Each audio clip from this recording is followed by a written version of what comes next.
نظمہ آپ بتائیے گا، سیاستدانوں کا کام ہے،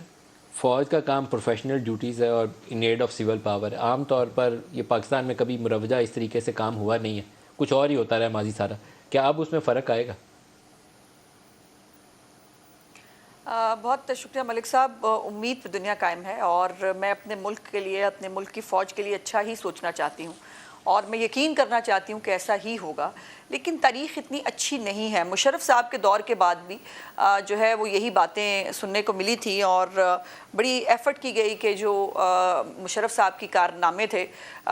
اس کو جو ہے اس سے لوگوں کو جو ہے وہ جو بدزن ہوئے ہوئے تھے لوگوں کو اس سے دور کیا جائے۔ لیکن اس کے ساتھ ساتھ یہ کہنا، پہلے میں جنرل صاحب کی ایک بات پر ضرور کامنٹ کرنا چاہتی ہوں۔ بڑی آسانی سے انہوں نے کہہ دیا کہ سیاستدان جو ہے وہ اپنے مفادات کے لیے جو ہے وہ فوج کی طرف دیکھتے ہیں۔ یہ بھی ہوگا، کسی حد تک درست ہوگا، لیکن یہ بھی ایک فیکٹ ہے کہ ہمارے ملک میں آج تک صرف ایک ہی اختیارات کا منبع جو ہے وہ ادارہ رہا ہے جو پاک فوج ہے، اور اسی لیے جہاں طاقت ہوتی ہے سب لوگ اس طرف دیکھتے ہیں، جو انفارچونیٹلی نہیں ہونا چاہیے تھا۔ پاک فوج ہمارا ایک ادارہ ہے جو اس کا کام ہے وہ بہت اچھا کرتے ہیں۔ آج شہداء کا پروگرام تھا، میں شہداء کو خراج تحسین پیش کرنا چاہتی ہوں اس موقع پر، لیکن ہمیں پورا سچ بولنا ہوگا۔ اگر ہمیں تصحیح کرنی ہے، اپنی تصحیح کرنی ہے تو مجھے بھی سچ بولنا چاہیے، اگر کسی اور نے تصحیح کرنی ہے تو اس کو بھی سچ بولنا چاہیے۔ آج جو RTS ہے اس کو اور امپورٹنٹ گورنمنٹ کی جو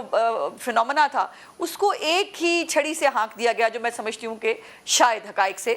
میچ نہیں کرتا، کیونکہ امپورٹنٹ حکومت کے بارے میں تو خود بتا بھی دیا جنرل صاحب نے، بالکل درست کہا کہ ایک اتنی بڑی سازش ہو رہی ہو اور آپ کا خیال ہے کہ میں نے کئی دفعہ آپ کے پروگرام میں بھی کہا یہ کیسے ہو سکتا ہے کہ جو سیکیورٹی کے ضامن ادارے ہیں سازش ہو رہی ہے اور وہ چپ کر کے خاموشی سے بیٹھے، صرف عمران خان کو فکر ہو رہی تھی اس ملک کی۔ ایسا نہیں ہوتا۔ لیکن RTS سے پہلے کیا کیا نہیں ہوا، کیا جو ہے وہ پیناما کے اندر 400 لوگوں کے نام آئے تھے نا، لیکن صرف ایک نواز شریف کو سنگل آؤٹ کر کے وہ JITیاں کیسے بنی، وہ کون لوگ ارد گرد پھر رہے تھے ججوں کی عدالتوں کے باہر، کیسے جو ہے وہ لفافوں میں جو ہے وہ آ رہے تھے، کس طرح سے جو ہے وہ اعتراف جرم آئے، اس کے بعد کون کون ججوں کے گھر پر جا کر جو ہے وہ ان سے فیصلے لینے کی کوشش کر رہا تھا، تو یہ سب ہوا نا۔ اس کو آپ یہ کہہ کے کہ جی RTS والی بات ہی درست نہیں تھی، ہار جیت کو تسلیم کریں، یہ میرا خیال ہے کہ ہمیں تھوڑا سچائی اس کا جو ہے وہ سامنا کرنا چاہیے۔ مثبت رپورٹنگ کا حکم جو ہے وہ آیا، مثبت رپورٹنگ ہوئی، اور پھر عمران خان، ان کے اتحادی سب لوگ بتا چکے ہیں